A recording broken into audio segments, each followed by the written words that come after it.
Good afternoon, everybody. I hope you're doing really well today. It's thank God it's Friday, TGIF. Today's presentation again is going to be, I shouldn't say again, but I'm saying for the first time, it's going to be additional precautions, personal protective equipment, cleaning and disinfecting, a little bit about vaccinations, and hand hygiene as well for health services providers.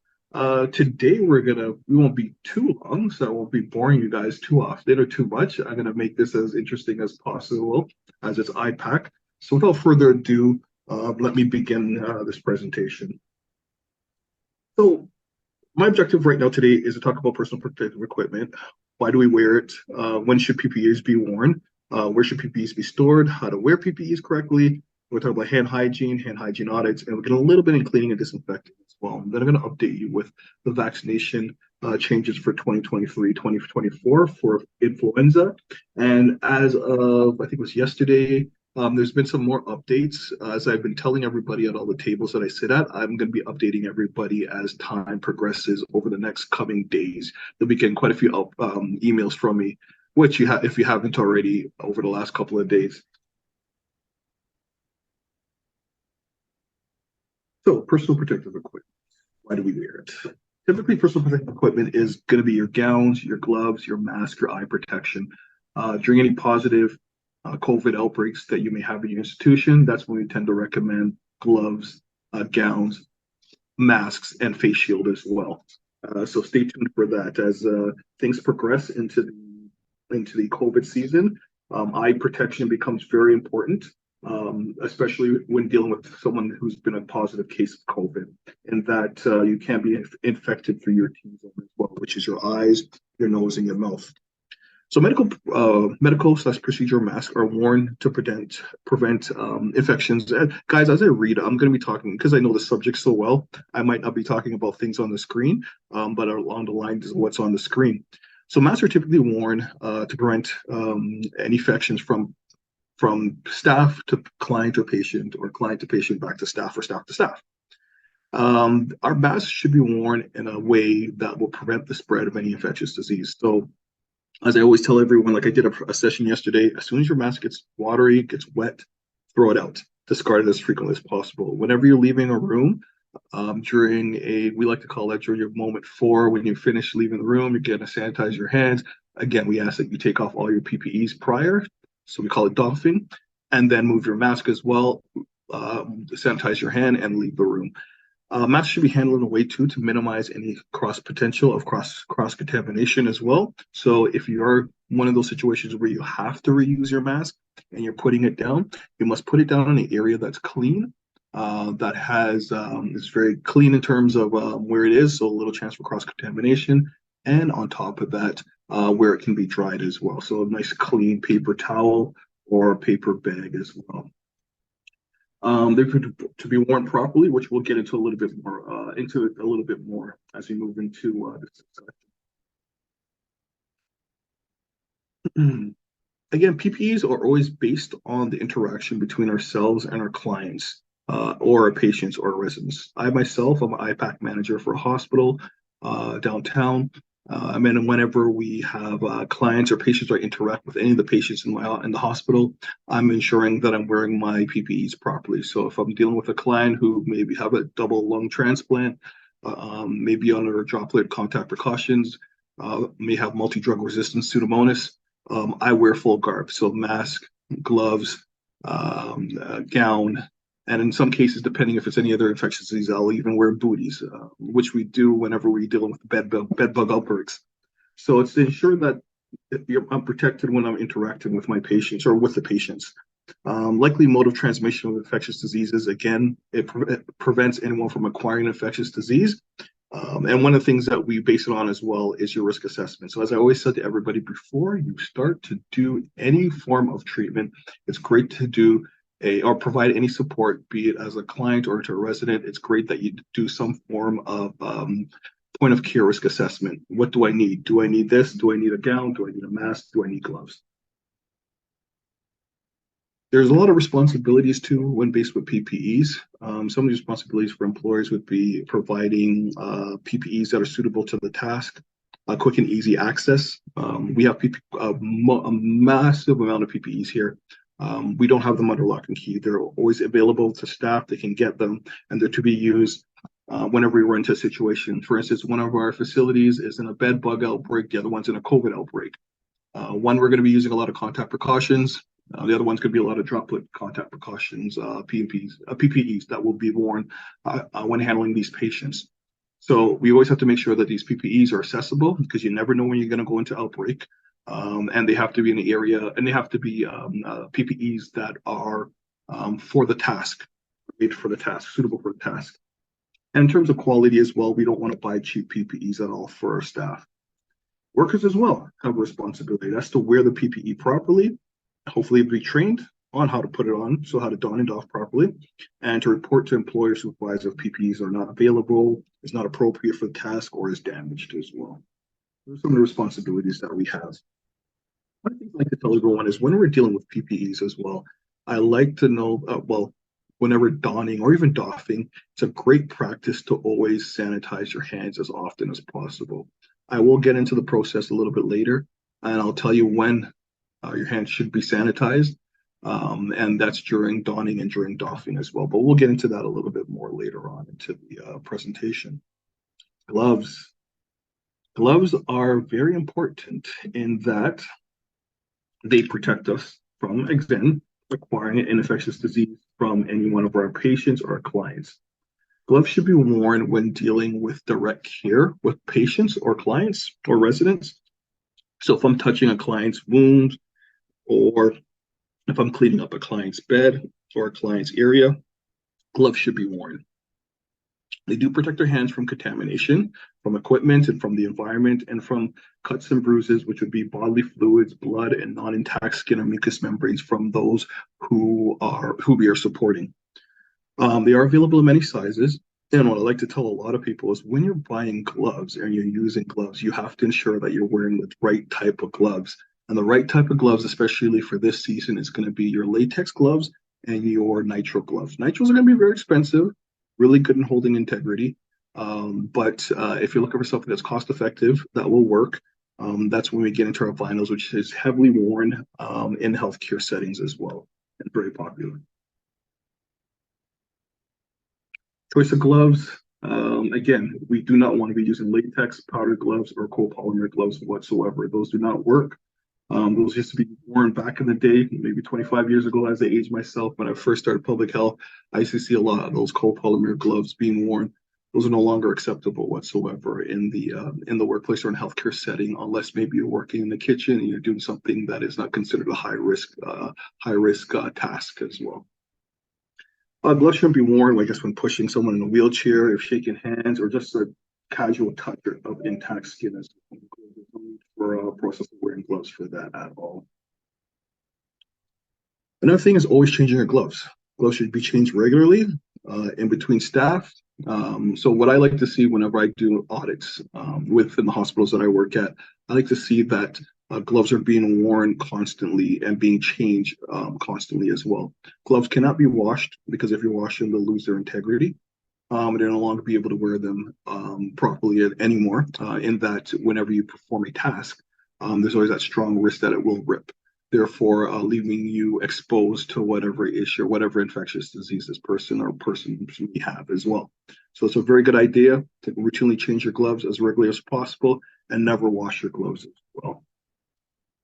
I'm not going to get into this because I find that whenever I show those videos, it tends to get stuck, and I'll get into it a little bit towards the end as well. But the N95 respirators are medical surgical masks, which are things that help us to protect us from acquiring infectious disease. It's a big, strong part too as well. Now, when it comes to medical masks, there's about three types or three levels that we have. I'm asked this a lot and quite frequently by a lot of my staff and a lot of people is, Dale, there's 1, 2, and 3. Which one do I use? Doesn't really matter when it comes to infectious diseases or COVID-19. Any level will work. The reason for the ASTM ratings from 1 to 3 is just for fluid resistance. So level 1 helps out with venous pressure splash. Level 2 would be arterial pressure. Level 3 would be high velocity pressures or orthopedic surgery as well. Those are the reasons why we have levels 1, 2, and 3. for medical masks. It has nothing to do with infectious disease or COVID-19 whatsoever. So whatever you have will work. The ones that I tend to use quite frequently are, and I wish I had one here with me, is a level 2 mask, is what I wear a lot. And within the hospital that I work at, we only have levels 2 and levels 3. Sometimes we'll have level 1s too as well. Again, the whole reason for these masks are to protect your face from splash or spray, from blood or bodily fluids or secretions from a person that we're providing supports to, or even a staff member as well, if that's the case. Respirators, my favorite. Respirators are really good if we are fit tested, which happens twice a year. Twice a year, we should get fit tested to wear respirators. These filter out very small airborne particles. I think it's about 3 microns is probably the limit, which is really good in that COVID, I believe, is about 5 microns, a little bit less as well. So these work very well in filtering out and preventing viral particles from getting into our noses and our mouths as well. And you have to understand, you have to be fit tested for these respirators as well. They do help. Again, as I said, we have a COVID outbreak going at one of our facilities. And now what we've done is made it mandatory that anybody on that floor wears an N95 respirator and a face shield as well, which helps to protect their T-zone, eyes, nose, and mouth as well. And again, the choice of mask should always be based on your risk assessment. What do I need? If I'm just going into a room where I know someone probably has influenza or just your typical cold virus, or even in our case right now, we're dealing with bed bugs, I'm going to recommend you just wear a medical mask. There's no real need for an N95 mask. However, if I know you're going to a room where someone is positive for COVID, has a other infectious disease, that's when I would recommend that this person wear N95 mask, fit tested mask when going to work or when dealing with clients on that floor as well. And again, always wear a mask that fits you for your task. Always discard your mask regularly. If it gets wet, get rid of it. Don't be afraid to get rid of it routinely, because if you are wearing your mask and it does get wet, you've ruined the integrity of that mask as well. Inappropriate uses would be using underneath your chin, you moving it constantly. That's like me with my beard. If I have my beard, which I do have a long beard right now, which I'm planning on cutting as I'm getting into COVID season, you need to have your mask that covers your chin. If you find yourself always pulling it all the time, it doesn't fit you. It's probably a good idea to look for a different type of mask that will fit you better. Another big one, which I'm guilty of, which I used to be very guilty of, is putting your mask in your pocket. Your pockets are very dirty. You carry your car keys in there. You carry your wallets. It's not a good idea to keep that inside there whatsoever. And again, just a quick blurb or showing you just a quick visual of how not to wear your mask underneath your mouth, underneath your nose. You always have to make sure it's covering your nose, the sides, and it runs right underneath your chin as well for it to be worn correctly. Now, putting on your mask, very simple, very easy. I'm not even going to go through this with everybody. I know that a lot of this is just reinforcing stuff that we already know, being that we're going into outbreak season again. And these are things that we need to be reminded of. Always remember, before putting on a mask, to always wash your hands or sanitize your hands. And when taking it off, do the same thing. We have a program at one of our hospitals where I remember one of the chief executive officers was complaining that he saw a few people walk in without washing their hands before pulling a mask. Again, it's very important that before you pull those masks, your hands are cleaned or sanitized prior. I won't show you that again, as I know we all know how to put our masks on, and we've put it on quite a few times. We've been doing this for the last 3 years, so we're good in that regard. Face shield and eye protection. Again, this is something that I tend to recommend too when I have staff that are dealing with positive clients who have COVID or going to be exposed to people who may have COVID. It's good to wear a face shield and goggles if you are providing some supports to someone who is positive or a suspect or potential case of COVID, in that it protects your T-zone. Excuse me. It protects as part of protecting your T-zone, which are your 2 eyes as well. Eye protection protects against splash, also protects against droplet from coughs and sneezing as well. And there's a great way or a great addition to PPE as well when dealing with confirmed cases of COVID or any other infectious disease that could be airborne or airborne droplets, such as measles or even tuberculosis. Eyeglasses, if you're going to reprocess them, it's perfectly fine. Like for instance, in our cases, we process our glasses, our face shields, should be wiped with a one-step cleaner, clean and disinfected, and left to dry as well, and to dry appropriately as well is what we ask you to do. Eyeglasses are not considered eye protection and cannot be considered as eye protection as well. And again, as always, always remember to disinfect your hands after taking your eyeglasses off as well. Glasses aren't to be over your head. They aren't to, your eyeglasses can't be used as eye protection. And it says do not reprocess, but we do that now since the COVID and us having issues with securing um, proper PPEs during the beginning of COVID. Gowns. Good one. We use disposable and reusable. I prefer disposable gowns in that once they're finished being worn, you throw them out. Again, gowns will protect your work uniform from splash or any airborne droplets, or droplets, I should say, from clients who may be infected with an infectious agent, COVID, for instance. And it's great to use when you're dealing with persons who are positive for COVID. If you're going to use disposable, it's fine. It has to be long sleeved. Or sorry, reusable. It's fine. It's just as long as you're using it once and then putting it into the wash. I've seen people in hospices use it, hang it up, and reuse it to see the same client again. There's nothing wrong with that. But as long as at the end of the day it is clean and disinfected properly and isn't worn in between other rooms as well. And again, gowns are just used for splash. It shouldn't be used for anything else but for part of your uniform for PPEs or part of your PPEs. Donning and doffing. Now, donning and doffing is very important in that we have to learn how to properly don and how to properly doff.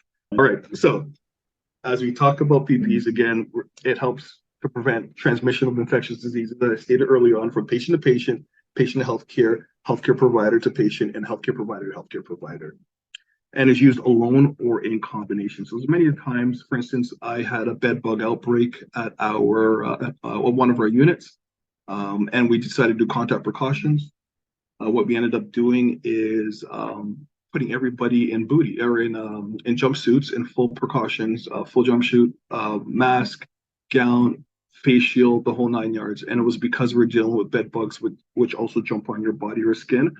We've had a gentleman who was positive for influenza A. Whenever we dealt with this gentleman who's dropped the precautions, again, we were, depending on what we did in the room, mask, gown, and glove. And it all depends on what type of infectious disease this person has. If the person has tuberculosis, you're going to wear full garb. A lot of times it's going to be infectious, it's airborne, so you're probably going to need you should require a negative pressure room, or if you're using a regular room and they're in a active state, that room cannot be used for a few hours after that person has left, unless you're going in again with full PPEs.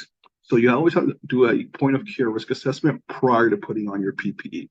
Again, the whole point of IPAC as well, and PPEs being a part of that, is to break the chain of infection for pathogens through portal of entry, getting rid of the reservoir, prevent the portal of exit or mode of transmission, or characteristics of hosts, such as the vaccinations to people. COVID-19 vaccine, influenza A vaccines help those to be resistant to infectious diseases.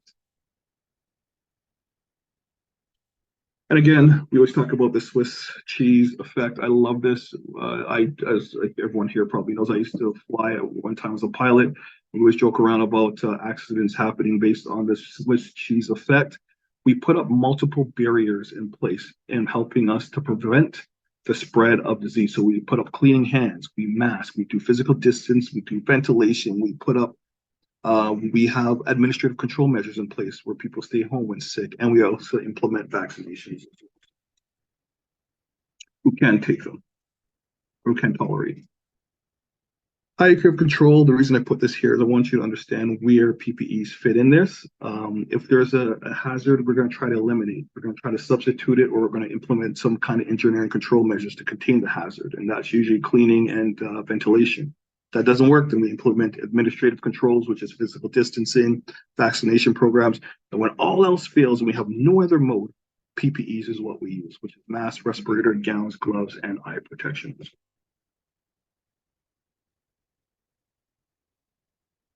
When should PPEs be worn?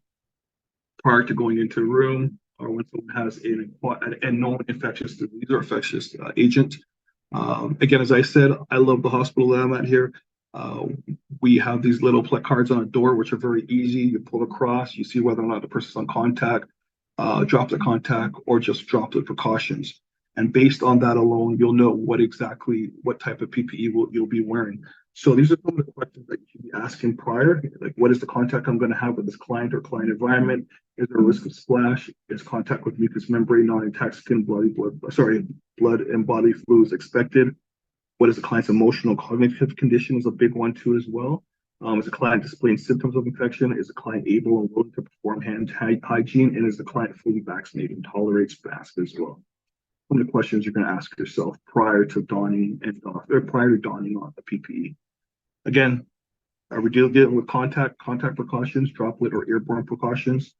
When you deal with contacts, it's going to be gloves and gowns, droplet, mask, eye protection, gloves and gowns, and airborne would be a negative pressure room, N95 mask or respirator, mask, gloves, and gowns as well. So we're all going to do a point of care risk assessment before doing it.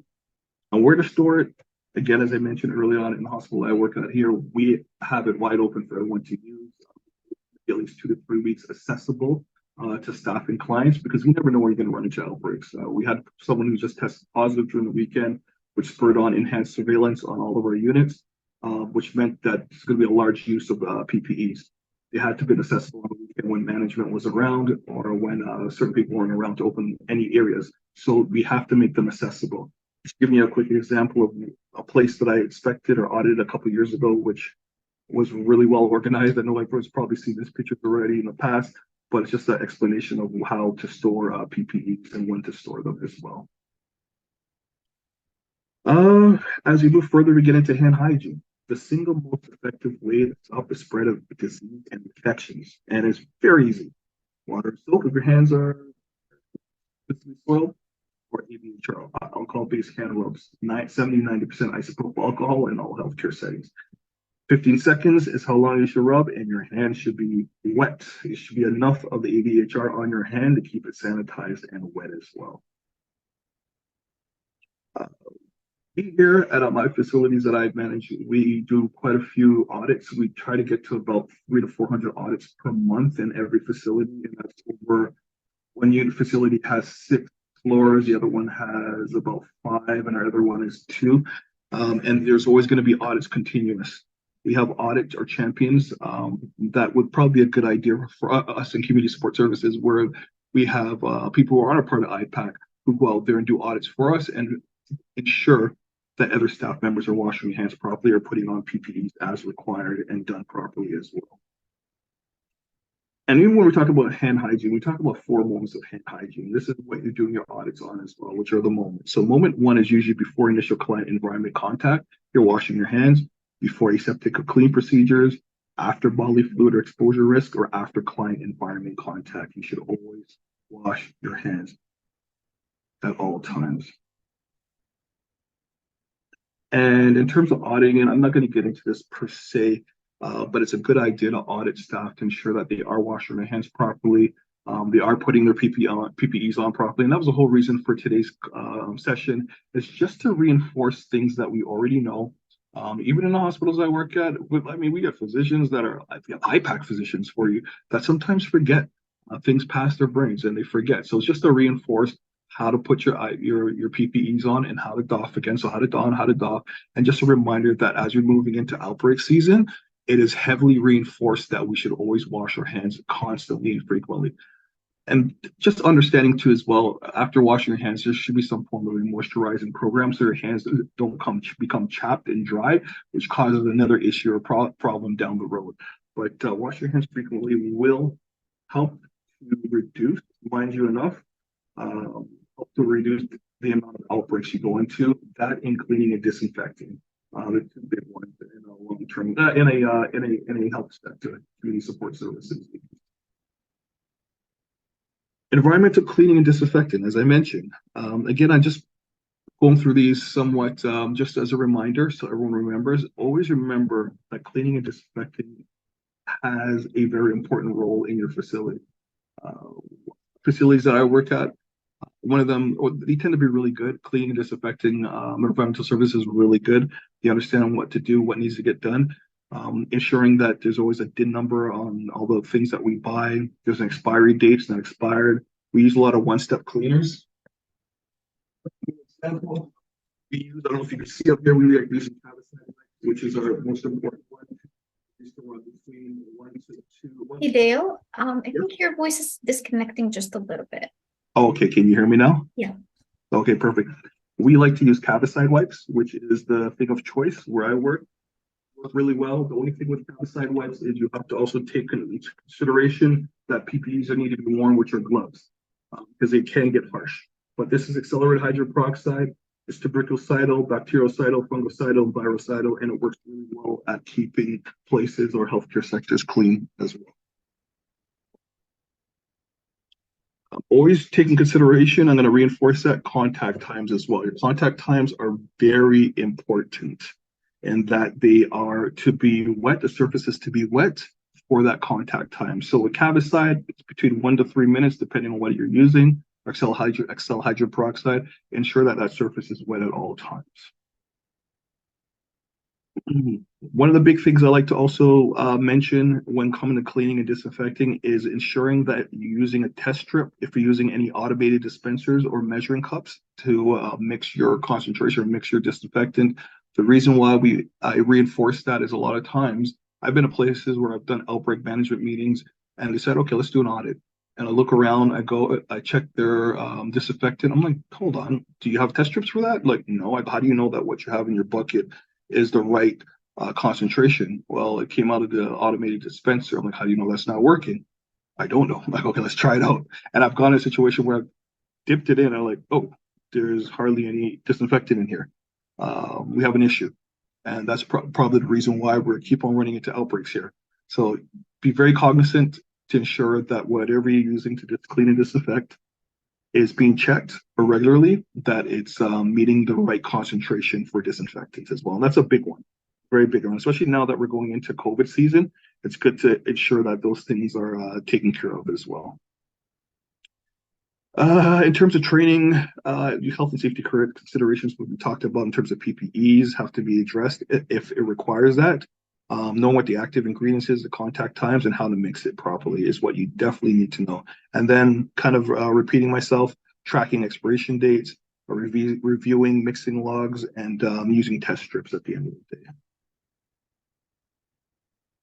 I'm just going to show you a quick review of labels. So what we use again is Cavicide. One thing I would put a lot of emphasis on when you're buying disinfectants, take a look at the label and ensure that you understand the contact times and the PPEs that should be worn when using this product as well.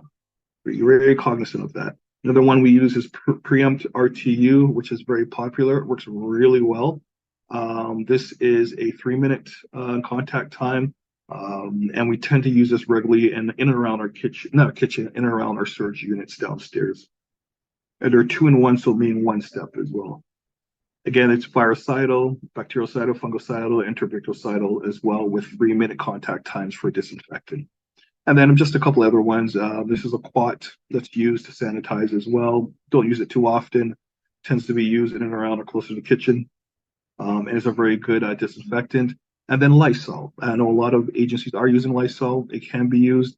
This has a contact minute of 6 minutes. It's better if you get something that has a lower contact time, meaning that it can stay wet for a less period of time. And then we get an Excel 5TB, which is really good, another accelerated hydrogen peroxide, and another accelerated hydrogen peroxide as well that we're using, which is Excel intervention, which is a 1-minute contact time for this. I apologize. I'm just going through because I know there's some of these were repeated accidentally. Again, diluting chemical products. My biggest concern with that is perfectly fine. Understand how you're mixing it, read the instructions. But again, at the end of the day, use a test strip to make sure that it's reached its proper concentration as well. And always document everything that's being done in terms of cleaning and disinfecting, ensuring that that every area has been cleaned and disinfected at least daily, at least once a day. and ensuring that all high traffic areas, doorknobs, light switches, handrails have all been touched and cleaned with a proper cleaner and disinfectant as well.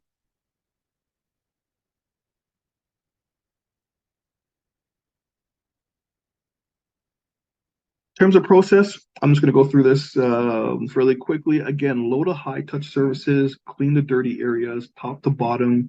You want to clean the top, make your way down to the bottom. Again, anything that's shared by residents, clients, or patients. No double dipping of cloth and compatibility with surfaces. Make sure that that's a good one. Making sure that what you're using is compatible with the surface used. I've had many calls when I worked in public health. People be using chlorine on certain products or fibers, and I'm like, yeah, it's going to bleach, or yeah, it's going to ruin your instrument. Or I've had people leave stainless steel instruments in alcohol or bleach solutions. I'm like, yeah, if you leave that in for a longer period of time, it will ruin your equipment. So be very cognizant about what you're cleaning, what you're disinfecting, and that the disinfectant that you're using is the right disinfectant for the product or for the item or equipment that you want cleaned and disinfected as well. And again, as I said, assemble supplies, clean hands, ABHR, do an assessment, clean and disinfect. So clean the dirty, high to low, top to bottom. Bathrooms are always last. And again, always use a microfiber cloth or mop as well. And then always have your supplies replenished. Whatever needs to get thrown out, always throw it out. And then always remember when you finish cleaning and disinfecting to always sanitize your hands and wash your hands after the process has been completed. Now, I'm just going to do a quick talk on vaccines. And as of today, I will be sending out, I have quite a few things to send out to the group. I have a checklist that I put together for community support service agencies that could be used to go around and ensure that you're prepared for this year's flu and cold season, which I will hand out. I was supposed to hand it out yesterday, day prior, but there's a few little changes that I saw in it that I wanted to take out before I sent it to the group. I will send it today. You will receive it today, and you'll also get some other information pertaining to vaccines that I've just received as well from other public health units. I will submit that out to everybody today. So far, in terms of vaccinations, we will be getting the boosters. They're going to be here, or if they're not here already. The influenza vaccine is already ready, and it's here already. It's been, if you have clients that need vaccine or influenza, it's good to get them vaccinated this year, and that a lot of the control measures that have been implemented over the last couple of years have all been revoked. So that reserves the right of every individual agency to have their own separate control measures in place. With our different clients or different vulnerable clients, it's a good idea to have them all vaccinated or recommend vaccine for influenza and for COVID-19 this year. I'm just going to read here information about the local rollout of COVID-19 X-ray brown viral vaccine and respiratory RSV vaccine will be shared via separate public health alerts as soon as they're received from the Ministry of Health. Then as per press release that was this week, RSV vaccines will be available for residents of long-term care homes, elderly care lodges, and some retirement homes this fall. The sad thing is it can't be given at the same time, 14 days following a COVID or flu vaccine, as when you would have to administer the RSV vaccine as well. Who should receive the influenza vaccine? As per the National Advisory Committee on Immunization, recommended for influenza and authorized co-administration of COVID-19 vaccine. Healthcare workers should receive it, first responders, any high risk of influenza-related complications. So that's anyone who is people who are 65, greater than 65 years of age, all pregnant individuals, all children 6 months to 4 years of age as well, and then individuals who are from a First Nations, Inuit, or Métis community as well. I won't read this in verbatim because I will be sharing this with the group later on, but by all means, take your time, take a look at it, and definitely recommend this to your staff and to your clients as well. Let them know that COVID vaccine, influenza vaccine, RSV as well will all be recommended and available this year for this year's cold and flu season as well. And that is basically it. Again, I just want to just say, guys, this is just a reminder of what we have to take. And sorry, I apologize. This is just a reminder of things that we have to take serious this year. In that, again, as I mentioned, a lot of these control measures have all been resolved or all been revocated. So because of that, that puts a lot of us at risk. In that those control measures are no longer in place. So we have to ensure the safety of our clients through vaccination and some of it, and our own agencies. Again, as I've mentioned many a times, we reserve the right to implement our own control measures. Here at the hospital I work at as well, we've changed a lot of the government guidances and been very conservative in terms of isolating and putting under precautions. And you have the right to do the same too as well within your own individual agencies.